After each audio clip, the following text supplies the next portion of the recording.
Hold on. Hold on. All right. Live, Illini Basketball Podcast, episode 244, January 16th. 10 days ago was January 6th. Illinois coming off of a victory over Indiana in Assembly Hall. It's safe to say that, this was kind of an all hell broke loose game for Indiana. Yeah. Two straight. Whoa. Dogs are excited today. No kidding. Two straight 25-point losses for Indiana. Now they lose at Iowa on Saturday night and take care of business is what they didn't do on Tuesday night on Peacock against Illinois. This is probably the last episode with the beard. Probably going to get rid of it Friday night or Saturday or something. I think we've all seen enough. So message sent on that. But, Indiana coming into this game, obviously a 4-1 start in the Big Ten, but you look at who they beat, you look at who they played. It makes sense that the metrics were what they were with this Indiana team. And I think we saw a lot of that play out in this game. And unfortunately, I think because Illinois beat them so badly, a lot of the takeaways from this game were Indiana-based, if not all of them, at least from the people who discussed it. Yeah, and I think that you said that Indiana was trash, and obviously they are, not only as basketball players, but as human beings. So, well, that is maybe a bit of a stretch, but you just look at Illinois in this game. It was, I think, 6-5 Indiana, and then Illinois started to kind of blitz them a little bit. 27-14 in the first 10, 33-18 in the second 10, so it's 60-32 at the half. And then Indiana comes out, goes +8 in the first 10 minutes of the second half. Illinois struggling offensively, then they figured it out, 23-18 the final 10.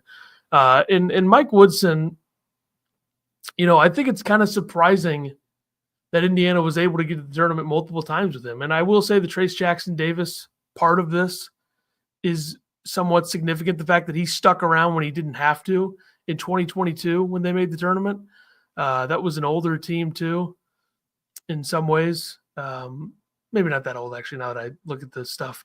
And then 2023, they make it, and they weren't that bad then. They were a fine team. They just lost by 16 in the second round to a good Miami team. So the fact that he had Trace Jackson-Davis the first 2 years and made the tournament, and then since then they went 10-10 in the Big Ten last year, but their metrics were bad. They were 91st on KenPom. Not a very good team, and this team kind of mirrors that. And I think it says a lot about, Trace Jackson-Davis stays 2 years under Mike Woodson. They make the tournament both years. And then Indiana struggled to figure it out since then. And then you look at Illinois, if we're going to talk about the Illinois part of this, is Io DeSumo and Kofi Coburn could have both. Io really is who I'm talking about here, but they both maybe decided to do something else, go somewhere else, or go up a level. Io for sure in the 2021 year, and Illinois made the tournament that year, and since then they keep making the tournament. So I think that's kind of the difference between Brad Underwood as a program builder and Mike Woodson, is that there's some NBA guys who probably don't know exactly what they're getting into at the college level. And I don't know if that's the case for Woodson. This is a really complicated situation because this is a guy that went to Indiana. He's an Indiana guy. And it's not like their record has been that bad. I mean, 21-14 first round exit, 23-12 second round exit, 19-14 last year, 13-5 this year. Of course, a lot of that is a product of, the non-conference schedule that they play every year is a joke. But I think it's pretty clear that this team doesn't belong anywhere near the top of the Big Ten. And we've kind of seen that bear itself out now. I mean, this, you look at what they've done this year, their Big Ten losses have been really not even Big Ten. All 5 of their losses, they've gotten destroyed. Indiana and Iowa, Indiana, yikes. Illinois and Iowa beat them by 25. Nebraska beat them by 17. Gonzaga beat them by 15. And Louisville beat them by 28. So it's kind of hard to sit here and view Mike Woodson as a guy who's going to be their coach next year. But we'll talk about that stuff a little later. Illinois. The Illinois part of this is important. And I said this when you weren't on mic. All right. It's crazy over here. So Trace Jackson Davis stays two years at Indiana. They make the tournament both years. Woodson hasn't gotten back to the tournament since then. This is only the second year since. But Trace Jackson Davis probably didn't have to stay both of those years at Indiana. And he stayed. They made the tournament. They haven't figured things out since then. Without having that real star, they haven't figured it out. For Illinois, they didn't. Io DeSumo didn't have to come back in 2021, and he did. And they made the tournament. They're a 1 seed, obviously early exit. Since then, though, 22, 23, 24, Underwood continues to build and has made the tournament every year. And they're going to make it this year. So I think there's a real difference in the way things are being run at Illinois and the way things are being run at Indiana. And I think those are a little bit comparable because those teams have been down in recent, like there's been a period of time where those programs were down. And I think Illinois more down than Indiana. But obviously the end of the Crean era was brutal at Indiana, and Archie Miller didn't have it going.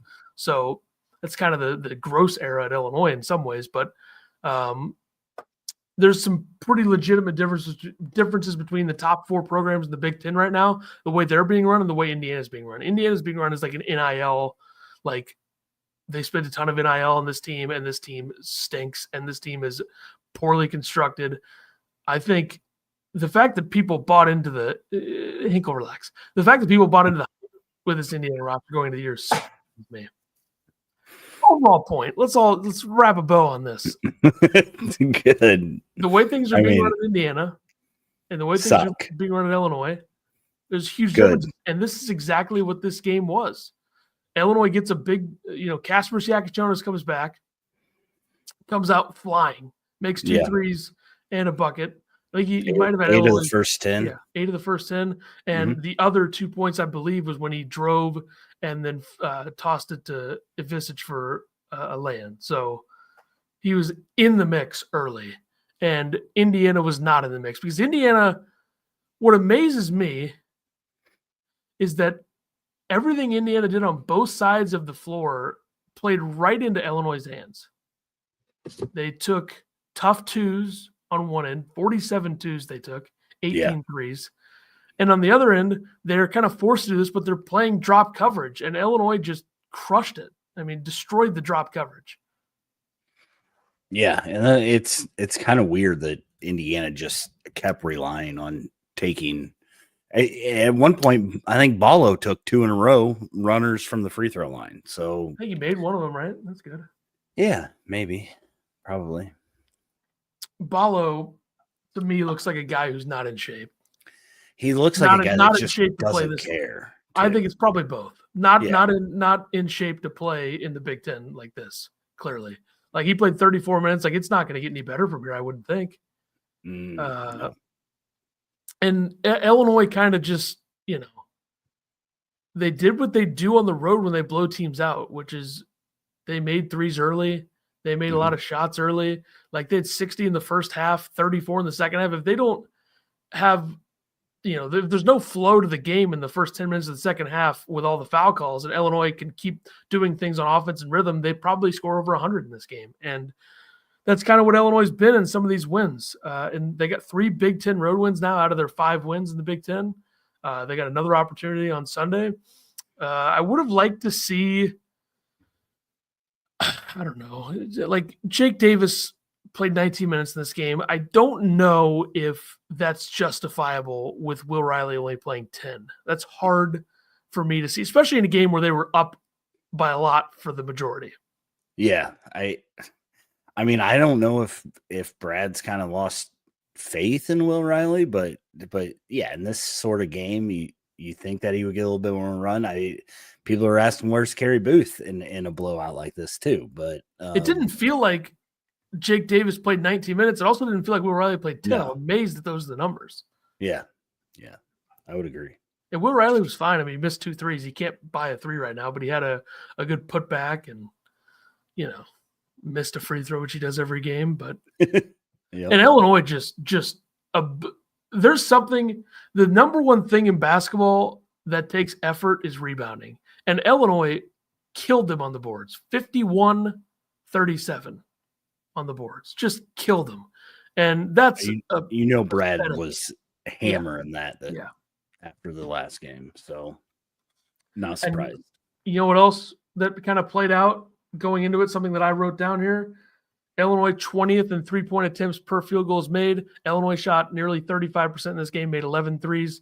Indiana 326th in that. They made 4 threes on 18 attempts. So they took 47 twos, 18 threes. Illinois took 43 twos, 32 threes. Like, that's just one side is modern basketball, the other side is not. And if Indiana's not going to be elite from inside the three-point line, you might as well throw everything out the window. Because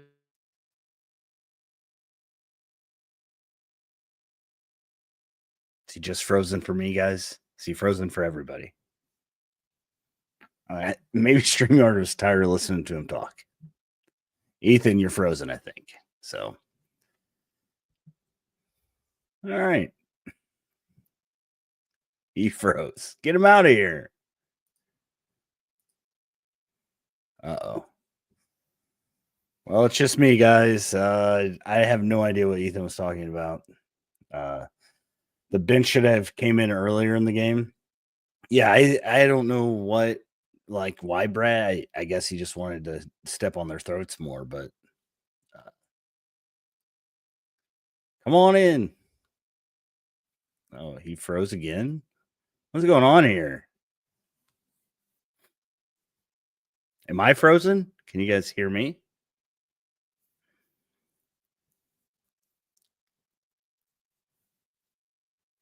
Unplug him and plug him back in. He's just sitting there, frozen.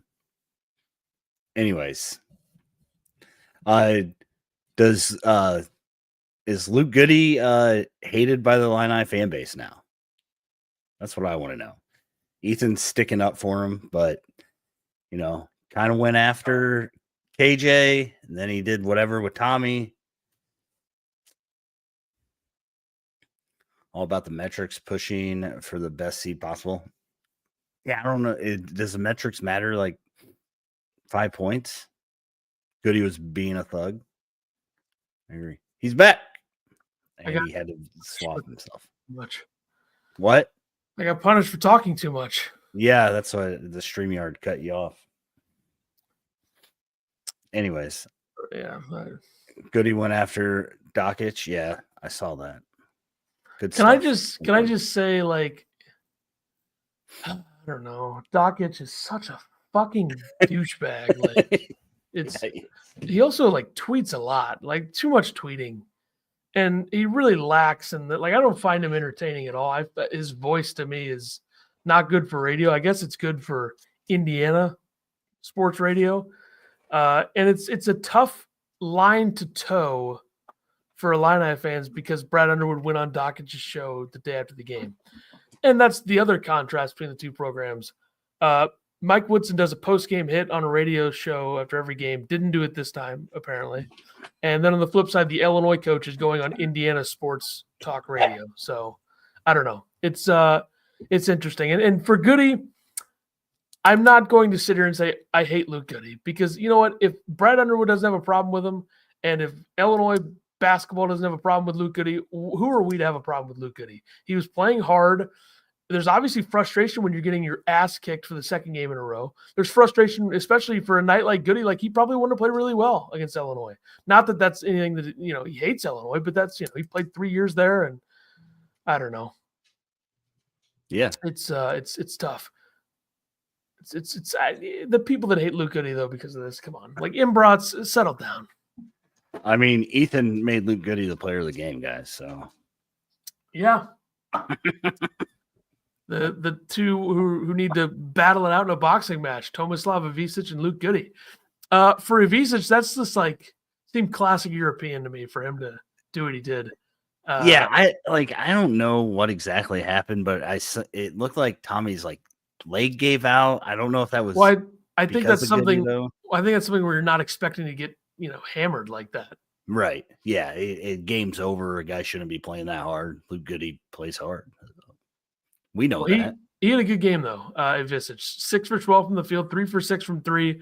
Those threes he was hitting were just like effortless, like automatic. He hit one from that might have been the deepest 3 that anybody on the team's hit this year. And He had 11 rebounds, 5 on the offensive glass, 4 assists, 1 block. I mean, I thought he was in a game where you're going up against a big 7-footer like Ballo to come out and play as well as he did. I mean, that was a phenomenal performance from him. Yeah, and I think that was kind of the big question. Defensively, he was really good too. Had his hands up a lot, even when he was leaving Ballo. Knocked down some passes. So I thought Tommy was good all over the court, and kind of the game we needed to see from him, because he's kind of been struggling. I mean, nothing egregious, but he hasn't been scoring like he had earlier. I thought it was a great game from him. I went with KJ. He was back. Like we said, he scored 8 of the first 10, 7 for 13, 3 of 7 from 3, 4 or 5 from the line, 5 assists, 3 rebounds, 21 points for him. I think he had 19 of those in the first half. And then, but it was like, that's what Illinois had been missing though, is that first 4 minutes of the game, they've seemed to struggle, and just to be able to get KJ back and him to insert in there and come back like he wasn't gone for 2 games was pretty good. I mean, we're kind of slapping Boswell in the face these days, though. I thought you should give it to him, but it's fine.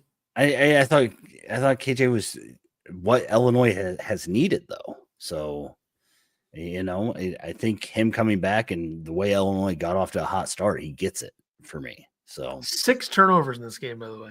Yeah. KJ had half of them. Illinois doesn't win the turnover battle very often, so they won it in this one. No. 10-6. Would you consider this another Trey White stinker? It's kind of hard to say that in a win. Okay. And he had 3 offensive rebounds. Yeah, he only made 2 baskets. One of them was that putback dunk. Pretty sure. But again, when you have other guys doing stuff, he doesn't need to do so much. So, what's that? $20 from Crypto. Thanks, man. Appreciate you. I will drink Ethan's beers for him. Thanks, Crypto. I'll make sure to get that to Tyler. Definitely. I'll never see that money. I don't even know. Anyways. Yeah. I don't know where to find it. I gotta look at the YouTube account, which I never look at. But it's on me. YouTube makes it tough. But what else we got?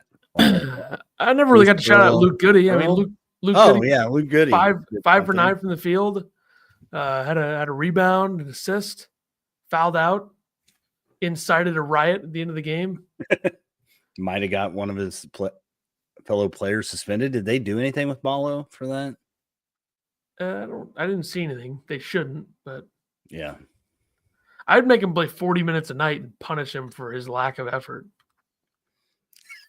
That's worse than being suspended. Yeah, I like that. I mean, that one play where the ball was going all over the place and he's just standing there. I mean, that's an indictment. Yeah. You gotta look at character. You gotta look at the character of the player in the offseason when you're going in the portal. And I mean, Indiana, gave a lot of money to Carlisle from Stanford, and I know he's young, but 21 minutes and having 2 points in a game like this, and Miles Rice was fine, but that's not enough. Ballo had 16 and 15, but did that really feel like a good Ballo game? Not really. And they just can't shoot. They can't make threes. It's certainly an issue. Yeah, they did make some threes, and you would have thought they were taking the lead every time they made one. So they made a 3 to cut it to 27, another 3 to cut it to 27, and a 3 to cut it to 25. And it's really a 28-point game if Galloway doesn't hit that 3 at the end.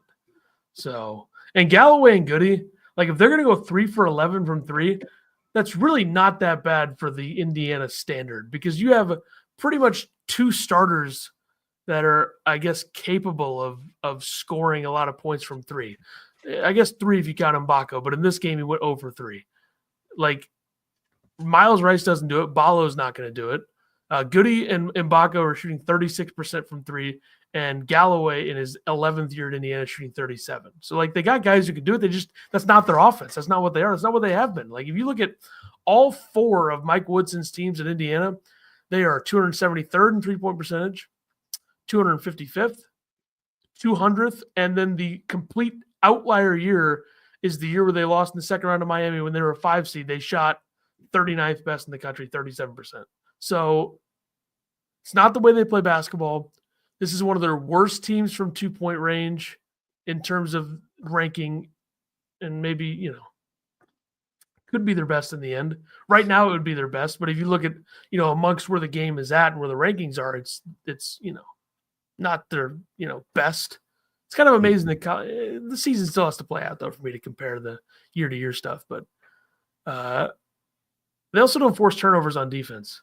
Like if you're gonna force turnovers on defense, you need to also that's a way for them to get in transition and score points from inside the 3-point line. Like Indiana played defense for maybe 8 minutes of this game, and it was the first 8 minutes of the second half where they actually, it looked like they were actually playing defense. Other than that, they were just lazy. So yeah, and one of their other things, like defensively, one of their big things in the Woodson era has been they're really good at holding teams to low percentage numbers from 2. Like they held teams to 44 and 45 in the 2 years they made the tournament. Last year, 47.4% was just outside of the top 50. This year, 49.7, 137th in the country. So teams are scoring on them in an easier way. I think a lot of that, though, you look at like Malik Renault's been hurt. He was there last year. They had TJJ, as we call him, TJJ in there for the week before. Very nice. Luke Goody. Great guy. Great Illinois. Great Illini guy. I think Luke Goody should be on the Illini guys show. Our show? That's the joke, I guess.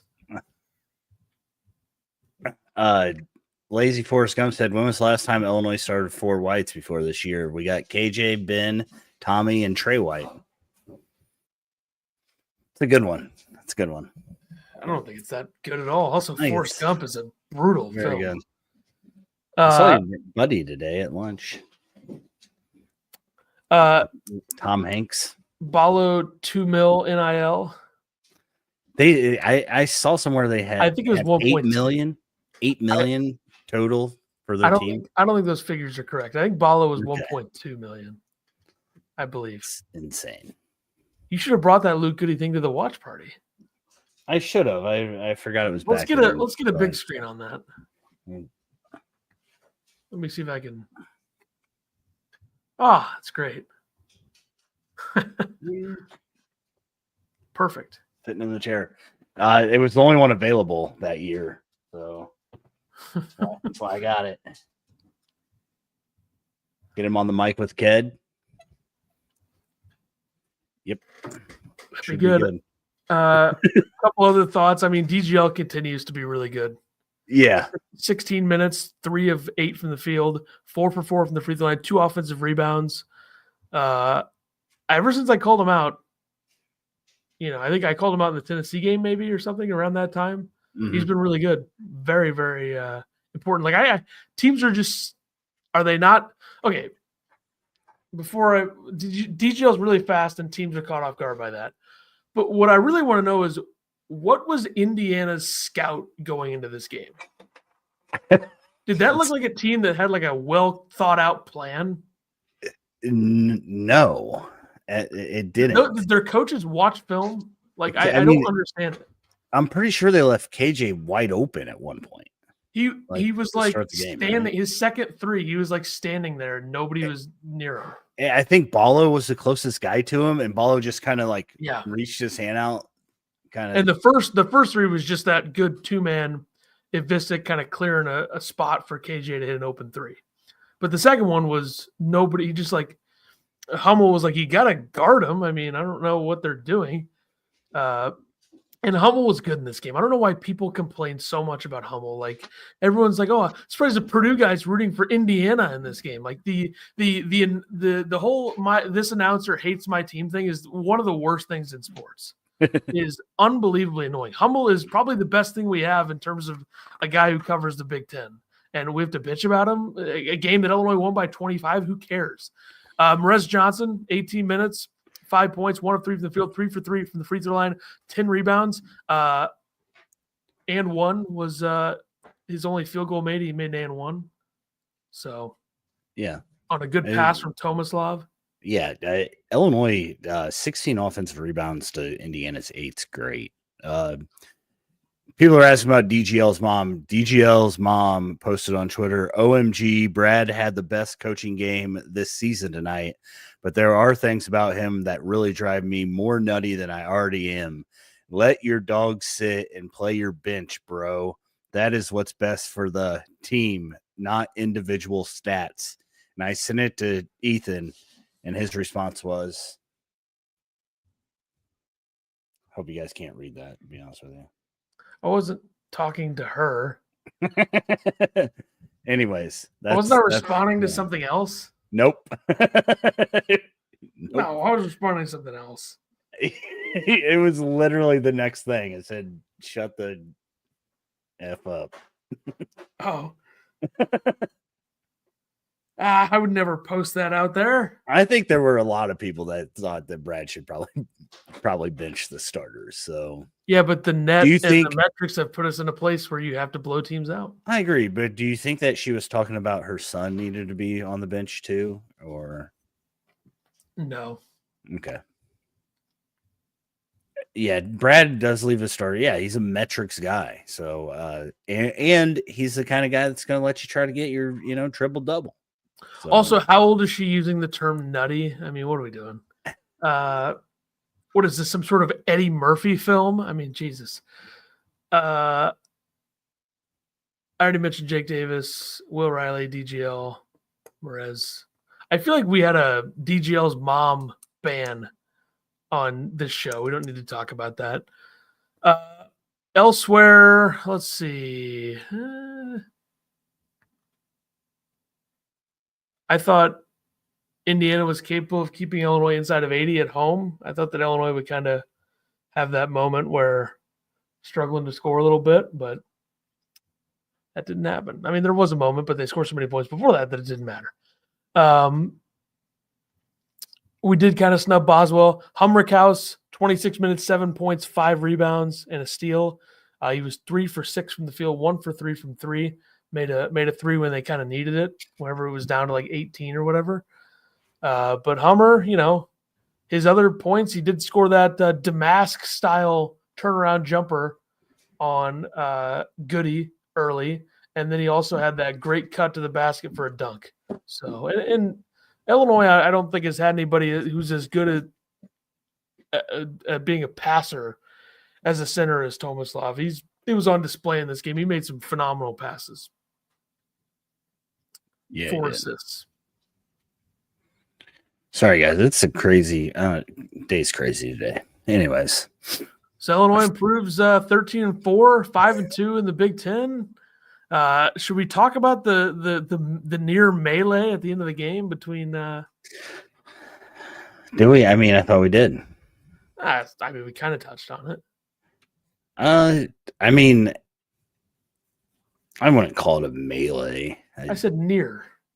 Ballo, I mean, he jumped over people to shove somebody. Like, how soft are you? It was damn near Malice at the Palace Part 2.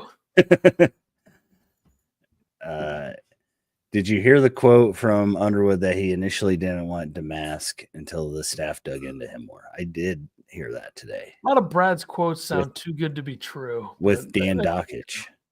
So yeah, I listened to that for 5 seconds. And I was like, why? Who's producing the show? Dockich's mic is so loud, and he's such a blowhard. Like that would work in a small town or a smaller radio market like Indiana. Put Dockich on the air and in the Northeast somewhere, it'd be terrible. So Tomislav gets a hard, from Goody on like a rebound, and he kind of gets next to Goody and starts talking to him, like probably in Croatian. What do you think he said to him? Probably something in Croatian. Probably something about being a redhead. Did you see the thing I retweeted that was in full Croatian about Tomislav? I did not know. Yeah, somebody from Croatia quote tweeted the Tomislav tweet with full Croatian thoughts on him. I translated to make sure it was all above board, but Okay. and then Miles Rice kind of gets in there and kind of pushes Tomislav back a little bit, and then Ballo comes. Everybody's kind of okay, everybody calm down, and then Ballo just like jumps over, like kind of just jumps everybody. over and shoves Ivisic, and then obviously DGL comes in and shoves Ballo, which I thought was great. Yeah. And then, he froze again.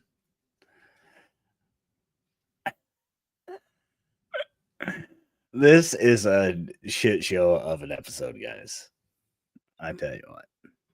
Ethan's dead again. So then DGL pushes him. They end up teeing up everybody. Ballo got ejected. Cool. Time to bench Ethan. If we don't have Ethan, though, nobody's going to talk. Like I didn't make any notes for this game. I've been so busy. I haven't been able to do anything. So that's why Ethan's been talking so much, because he thinks that I can't, just talk. So yeah, this sucks. Why does it keep doing it for me? I don't know. Was the potential throwdown tough enough for Jeffrey? I thought Illinois played, physical enough in this game. They were definitely physical. So good game, good win. It's always nice to beat the shit out of the Hoosiers, especially when you make half their students leave at halftime. So Brad is now 2-1 against Woodson. Or 3-3 against Woodson, 2-1 in Bloomington, I should say. Sorry. Okay. Against Woodson. Pretty good. Good stuff. All right. On to Michigan State. Sunday, 11 a.m. CBS. Big spot. I wonder if the Bill Raftery is going to be on the call. That would be great. He already did the game earlier in the year against Arkansas. Illinois is ranked 19th, 13-4, 5-2 overall. Michigan State is ranked 13th, 15-2, 6-0 in the Big Ten. Michigan State's good, no doubt.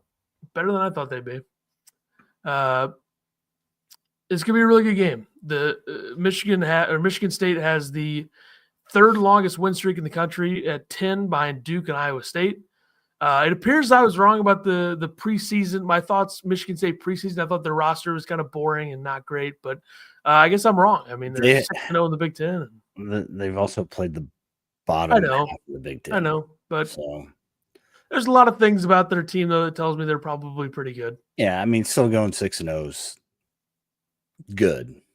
So yeah, I mean, winning at Northwestern, something that Illinois couldn't do, and they won at Ohio State. So Philip says at Michigan State, February 19th, 2022 is the last time Illinois won an 11 a.m. tip on the road. The Trent Frazier dagger shot. 3 shot.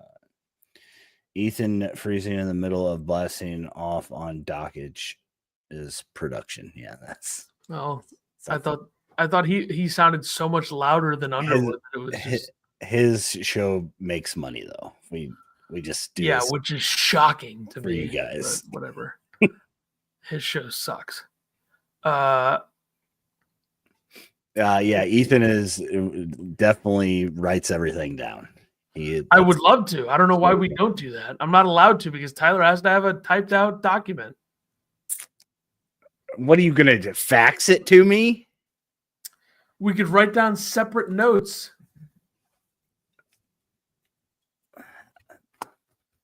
Like to keep a log of my notes. This is the game against this is a preview against USC. Did all that for a loss. For nothing. Good work. It's a waste of time.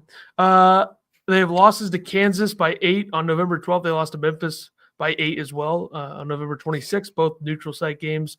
Their Big Ten schedule, though, has been very favorable. I mean, you look at their wins at Minnesota by 18, home against Nebraska. Nebraska is scrappy, but to beat them by 37, I know it's at home, but that was an impressive win. If we're going to call Illinois against Penn State by 39 impressive, we should probably call that impressive as well. At Ohio State by 7, home against Washington, they beat them by 34. at Northwestern by 10, and then they played Penn State last night, beat them by 5. Penn State, to me, is a team that if they're just not going to be good defensively, it's a wrap. Like, they don't have the offensive talent. They've lost 4 in a row now. Just absolute blowout losses blowout loss against Illinois. The other 3 have been close, but this is the hard part of their schedule for them to lose 4 in a row is something. But I just think Penn State's model is not sustainable if their defense isn't going to be good. Yeah, So, and that was a 5-point game, but like Penn State was never in it. No, it was like it was a I think 8 Michigan to 10 State point Michigan State lead the entire game. led the whole game. So what else? Projected lineup, I guess, for them. Jeremy Fears at the 1. He's healthy, playing again. This is a year where he, hasn't been an elite scorer, but he's getting a lot of assists. He's got a total of 25 assists the last 3 games. They got Trey Holloman at the 2, the junior. They're smaller guards, no doubt, which I think helped Illinois when they played him last year. Trey Holloman had 10 points against Penn State last night, shot at 1 for 5 from 3, but he also has 13 assists the last 3 games. This is a team that gets a lot of assists. They also have Jaden Akins, of course, well known, 6'4", 195-pound senior. He's been pretty hot scoring. If you look back, he had 9 points against Minnesota on December 4th. Since then, 18 points, 16, 13, 18, 14, 20, 14, 16. He's made a total of 7 threes in the last 3 games. And then they have Jackson Kohler at the 4, 6'9", 245 pounds, junior. He doesn't play a ton of minutes for a starter. Like, he played 18 last night, 22 the game before that, but he's been pretty efficient inside the 3-point line, 55%. I mean, that's not elite, but it's fine. And then they have a new guy, a transfer of all things for Michigan State, a transfer from Longwood, a Polish center, Simon Zapala. I don't really know the first name. I'm assuming the Z is not pronounced. Simon Zapala or something. Just like Simon. Yeah, Simon Zapala probably is my guess. Whatever. They got to the tournament, last year at Longwood. He got to the tournament. He didn't start for them, apparently, which is surprising to me. He didn't start at Longwood. Well, okay. He started for the first half of the season and didn't start towards the end, but he started every game for Michigan State this year. Another guy that doesn't play a ton of minutes, though, is a starter. 13 last night. He had 15 points against Ohio State. Maybe a bit of a breakout there, but really not an elite scorer, but does start probably to give them a little bit of length because they don't really have it in the perimeter. But they also have Jace Richardson, Carson Cooper, Frankie Fiddler at 18 last night, Cohen Carr, and Xavier Booker off the bench as well. This is a team that does use their bench quite a bit. They use a bunch of guys, yeah. Nobody's averaging over 26 minutes a game. And that's Akins. And then after that, it's Fears at 23. Then everybody else is 20-ish or below. So definitely likes throwing out a bunch of guys. So I think Ant Wright said this is not sustainable, or somebody. I don't know. It probably wasn't Ant Wright, but somebody said that. Yeah, probably true. I mean, whatever. Some stats before we get to the players to watch. They are 1.0 points per possession and 0.87 in their 2 losses. They're 4th in the country in free throw percentage. They're 6th in assists per field goals made. They team shoot 29.4% from 3 against them, 9th in bench minutes percentage, and their 38th overall strength of schedule. Comparing that to Illinois 1.40, 1.09, and 1.24 their points per possession in their Big Ten road wins. I'm sure you could guess which is which. Obviously, the Oregon 1.4, Washington 1.09, and then Indiana 1.24. They're 38th in free throw percentage. Illinois is 177th in assists per field goals made. Illinois better at guarding the 3 by the numbers. 27.8% is what teams shoot against Illinois from 3. Illinois 163rd in bench minutes percentage and 22nd strength of schedule. Players to watch. I'm going to go with Kylan Boswell. I think defensively on the perimeter, Illinois is going to need him. I assume he's going to guard Fears. Yeah, probably. Even though Akins is their leading scorer, but we'll see what happens. I believe maybe Trey White might be on Akins, so we'll see what that happens. I did go with Jaden Akins for Michigan State. Like I said, he's leading the team with 14 points per game. Shoots about 45% from the field. He's scored in double numbers all but 3 games. Right. 2 points against Kansas on 1 of 8 shooting was his worst game this year. So you got to shut him down, make other guys hurt you. That's my pick. We'll go Tomislav Ivicic for Illinois. Need him to have another big game, make a couple threes, do some of the little things, do some good stuff. Two of their most dominant wins of the season, I would say, are Arkansas with the way that they led the entire game and wouldn't let them back in it, and then Indiana, and he was really good in both of those games. So, and then for Michigan State, Jace Richardson shoots at 44% from 3 in a team that's 340th in the country in 3-point percentage, and he also has been playing 20-plus minutes off the bench. So Illinois is going to need to guard him when he's in the game. Predictions. I think Illinois is going to pull this one out. I think they are the better team here. Going on the road at Michigan State is going to be tough. Playing at 11 a.m. is going to be tough. But Illinois will pull it out 79-75 Illini. Yeah, I like Illinois as well, 84-79. I just think that they are better, and I think they're going to be ready for 11 a.m. this time since it happened last Saturday. How much is Michigan State favored by? Hankel? I bet you it opens up at like 3.5, maybe 2.5. Like, there's no way they think Michigan State is that much better than Illinois in terms of. I saw somebody today post that Illinois was favored, but I don't know. Bootzillo says 85-76 Illinois. Jim says Michigan State is 6-0 in league games, but all 6 games have been against teams currently in the bottom 8 of the Big Ten standings.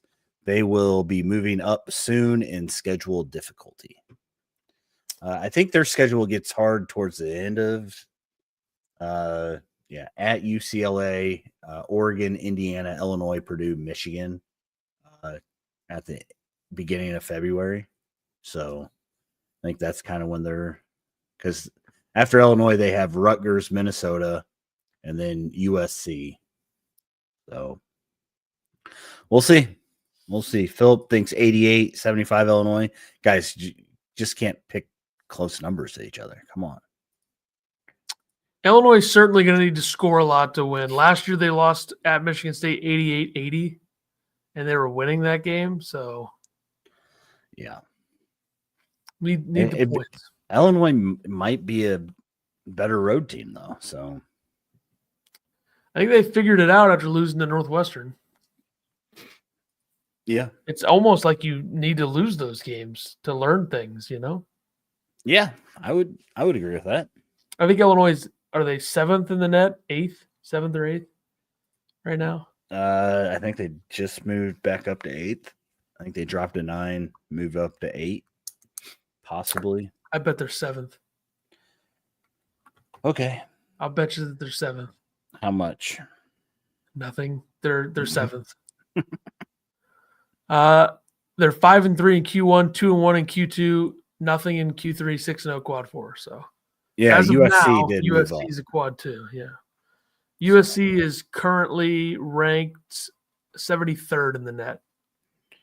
Yep. USC's got to have one of the better wins of the year right now. At Illinois, them and Tennessee have that win. Yeah. Congrats.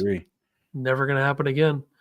Some would say Missouri might have the best win of the year. I said one of. The Missouri win. One of. My bad. The Missouri win is Bootzilla says. Ethan's talking about the net, though. Yeah, Illinois and KenPom right now is 8th, and Michigan State's 14th. Let's quickly here around college basketball. We don't have to talk about Indiana, so we can erase that. We already talked about Indiana. They're a disaster. They should hire. I can't wait for if Indiana fires Mike Woodson, it's going to be like, oh, folks. I mean, look, folks, Scott Drew. And then that's not going to happen. So cut the shit with that. Try to replicate what Louisville did. Like Louisville was a way worse disaster than Indiana is right now in terms of record when they had Kenny Payne. And then Kenny Payne, there was a lot of mirrors between him and Woodson, both NBA guys, both seem to be failing a little bit differently, at least as head coaches. But like Louisville right now, I wouldn't call Louisville, an elite team, but they are obviously much, much better than they were ever under Kenny Payne. They're 6-1 in the ACC, 30th on KenPom. Like they're definitely a tournament team. Their losses are all like pretty good losses. They lost to Tennessee, they lost to Duke, they lost to Kentucky, they lost to Ole Miss, they lost to Oklahoma. Yeah. So good for them. They've won 7 in a row. They got a big, huge game coming up against SMU on Tuesday on the road. But their schedule is very favorable. Like real quick before we get into you hating Purdue, the KenPom rankings right now for the rest of Louisville's schedule is insanely easy. Like I don't think I've ever seen anything like this in the ACC. And it's really like what the hell's up with the ACC? 132nd, 53rd, 76th, 106th, 201st, 147th, 93rd, 77th, 61st, 161st, 32nd, 135th. Like, what is the ACC right now? What a terrible conference. Like, really bad. Maybe probably the worst it's ever been. You have Syracuse, Virginia Tech, Stanford, NC State, Georgia Tech, Virginia, Cal, Boston College, Miami are all ranked 90 or worse on KenPom. Shocking. And then you have Pitt losing to Florida State right now or last night and trying to like Capel just being a dickhead, getting mad that Florida State scored a meaningless point. There's your difference between a coach like Brad Underwood and a coach like Jeff Capel. Fucking, F word. Underwood didn't do anything about USC doing that to them. It's true. Bootzilla says North Carolina being average has hurt that conference too. Well, yeah, but you got to have more than 2 teams. Duke stands alone more than anybody in the country right now. Yeah. Duke is so much better than everybody in the ACC. Like it's not even – there's zero question about that conference. Zero. Yeah. And I think Duke's almost getting slept on because of that. And I was, texting you that, and then you followed that up about that the next day with your Purdue hate. Yeah, fuck go ahead. Yeah, we get it, but like they're fine, a fine basketball team. I just don't get like you go to Washington and you act like a bunch of asshats. I just don't get it. Do they deserve it? Like they just get to do that? I don't know. It rubbed me the wrong way. Okay, last night I was rubbed the wrong way. So, sorry. Ethan's dead again. So, yeah, I hate Purdue. I think that it's crazy how many Purdue fans were in Washington, by the way. But Ethan has down here the Big Ten has the top 4. It's been established.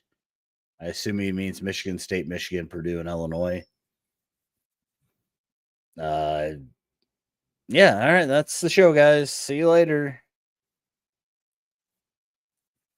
This is ridiculous. Are you okay over there? You better call Comcast to get your internet fixed. There's nothing wrong with the internet either. That's the thing. Stop. I'm trying to flip us. I got it. So, yeah, you hate Purdue. That's all right. Yeah, I told them all why. Don't worry. Fair enough. Let's see. Yep, I said the next thing. Let's hear Ethan's Big Ten tiers. I've been waiting for this. All right. I got 8 of them. 8 tiers. 8 tiers? Yeah. Oh, my. So, obviously, there's a team in Tier 8 that stands alone, and that is Minnesota. Okay. And that is, I don't think they're that much worse than the teams in Tier 7, but they are the team that has no wins. Tier 7 is Rutgers and Washington. Rutgers has been wildly disappointing. I know they're 2-4 in the conference, but just they haven't been a good basketball team. Their non-conference, they went 7-5. They're 7-4. That's not going to cut it. They just haven't been good. And Washington, obviously, 1-6 in the conference. Just, they could fight, but there's limits there. Tier 6 is I wouldn't want to play these teams in their building tier, and that is USC and Northwestern. Northwestern's 1-4 in the conference after beating Illinois. They got a big game, I think, Northwestern tonight, right? Yeah, Maryland they play. That's a big spot for them. They need that one. Tier 5 is what I would call the fraud tier. Okay. And some would say, does Penn State really deserve to be there? Yes. Penn State and Indiana. Both teams that kind of started out in the Big Ten, and we were like, oh, okay, they're there, certainly. I don't trust either of these teams at all, especially Indiana. But Tier 4 is either things could be going a little bit better, or this team is kind of what we expected them to be. And that is Ohio State, UCLA, Nebraska, and Iowa. Iowa, I think, is starting to figure some things out a little bit. I know they lost at USC, but like I said, the I don't want to play in their building tier is Tier 6, Northwestern and USC. And they lost at USC. Like, if the offense isn't going, if Sanford's not producing, if Owen Freeman's not producing, you're going to have some problems. But that's exactly what Iowa is. So Iowa being in like a mid-level tier is exactly where they belong. Tier 3 is you really deserve to be in Tier 4, but your metrics are good and you've played a pretty easy schedule with the Big Ten so far. So I'll give you the benefit of the doubt, and that's Maryland. Maryland has a loss. They kept it close with Marquette and Purdue. They lost at Washington. They lost at Oregon. They beat UCLA. They beat Minnesota. We'll see what they look like on Thursday, the 23rd in Champaign. And we'll see what they look like tonight at Northwestern. Yeah. Not an easy place to play. Tier 2 is simply you're not as good as the teams in Tier 4 or Tier 1. Tier 1. The 4 teams in Tier 1. And that's Okay. Wisconsin and Oregon. Both teams are fine, both 4-2 in the conference. Both have a combined record of 29-5. Both have good offenses, but you look at their tests. Oregon's biggest test, they lost by 32 to Illinois. Wisconsin's biggest test, they lost by 6 to Illinois, which that's fine. But the good thing for these teams is that they have elite losses for the most part. Like Oregon losing at home to UCLA doesn't look great, but their other loss is Illinois. I know it's at home, but still. And Wisconsin has like the most elite losses in the country. Wisconsin might be the only team with 3 or more losses where they're all against top 15 teams, Michigan, Marquette, and Illinois. So good for Wisconsin. I don't really buy into them that much as a real threat down the stretch, but right now I think they're Tier 2. And Tier 1, obviously, Michigan, Illinois, Purdue, Michigan State. I think those teams have all earned the right to be there. Illinois is 5-2 with elite metrics and a couple of really good wins.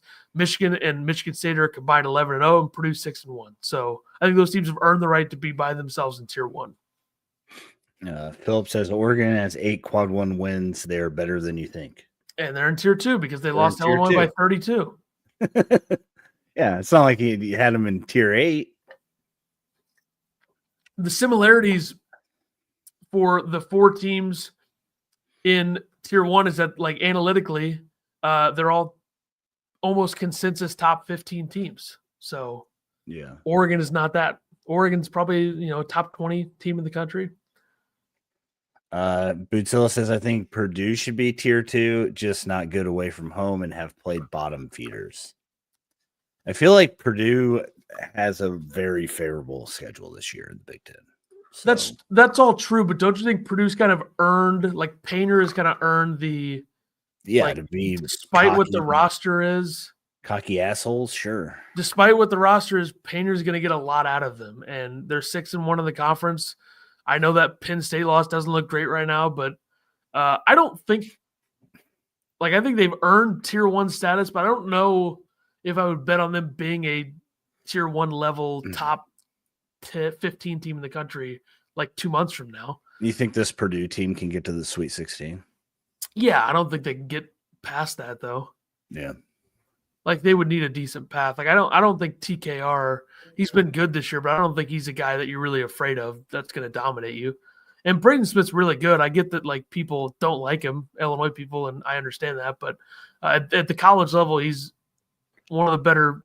Phenomenal. He's phenomenal. I'll admit he's that. one of the better point guards you're going to get this year for sure. And the Casper's Braden Smith thing is just like there's no point in even debating it because I can't see that comment. There's no point in debating like Casper's obviously is an NBA guy. He's an elite player. But Braden Smith's been in college for 3 years, been playing a ton of big minutes, and I don't think there's any reason to really compare them other than Purdue and Illinois Twitter just like to go toe to toe and yeah, whatever. Yeah, fuck Purdue. And Mick Cronin stinks, says Hinkle. Look, I mean things aren't going too well right now for Cronin at UCLA. If you're gonna call out your roster, I mean it's the team that you put together. Yeah, I don't know. I like some of those guys. You knew what you were getting. So and the Big Ten hasn't done them a ton of favors. I mean, they made them go play at Nebraska and then go home and play Michigan. Then they had to go to Maryland and Rutgers. I mean, geographically, that's not the most favorable thing. But now you play Iowa at home and you play Wisconsin. You got to win those games. You got to get home, figure things out. You got to win those games. And they just rely so much on their defense. Like they're second in the country turnover percentage on the defensive side. They rely so much on it to where it's just, I don't know if that's going to work. If you're giving up 94 points to Michigan and 75 plus to Rutgers and Maryland, it's a tough model because you're going to force a lot of turnovers, but they're also not really good at guarding because they're not great at defending the three. Yeah. I text Ethan and said, your boy Mick better be figuring out he's not in the Pac-12 anymore. And all he wrote back was he is. So he is figuring it out. Yes. He's figuring it out when he's getting his ass kicked by Rutgers. It's got to happen. Hey, Rutgers has 2 lottery picks. Every once in a while they'll win a game like that. That's true. They're going to win some. Yeah. That people aren't going to see coming. So I'm wondering if Rutgers didn't have the NIL to put a team around Ace Bailey and Dylan Harper. Because I really think Peichel's a good coach. It's just, I don't know if he's a coach that's suited to coach 5 stars. I don't know. Yeah, I don't know. Rutgers has lost all toughness they had since Ron Harper and Caleb McConnell and Geo Baker and Miles Johnson. Like they've lost all of that. All of that style that got them back in the tournament, it's gone. Yeah, that toughness that Jeffrey likes to talk about. That physicality, that ability to win at home, beat everybody at home. It's gone. Yep, I would agree. Cheesang, what's up? Paul Mulcahy, of course, former future Illini. Couple things. Huge game for Northwestern tonight against Maryland. Really the only game worth watching for the casual college basketball fan tonight. You don't think Oregon State can give Gonzaga a game? No, probably not. And I always like watching my guys at UC San Diego, so I'll be checking them out tonight. Cheesang says, didn't Rutgers lose some commits after the 2 Lotto guys committed? I don't know. I don't recall. Michigan at Minnesota. I mean, maybe Minnesota gets their first Big Ten win. Minnesota, yeah, Minnesota's going to get a win, Hinkle. That's blasphemy. I didn't even see that when I said what I said. And then finally, leave you with this. My bold take of the week, Georgia beats number 1 Auburn on Saturday. All right. Lock. I was good with those last year. I had Ohio State beating Purdue that one week, and nobody believed me. I don't know. All right. Bet on that game because if you're betting on it, it's not going to happen. I'm not going to bet on it because I want it to happen. Okay. Smart. Yeah, I'll be back. We'll be back. Why did I say? You'll be back. We'll be back. Do you have to work Sunday? Are we doing a watch party? We can do it. All right. Bob Uecker died today too. Yeah, sad news. R.I.P. Sunday, 11 a.m. CBS. We'll be live just before then for the game. Yeah. See you then.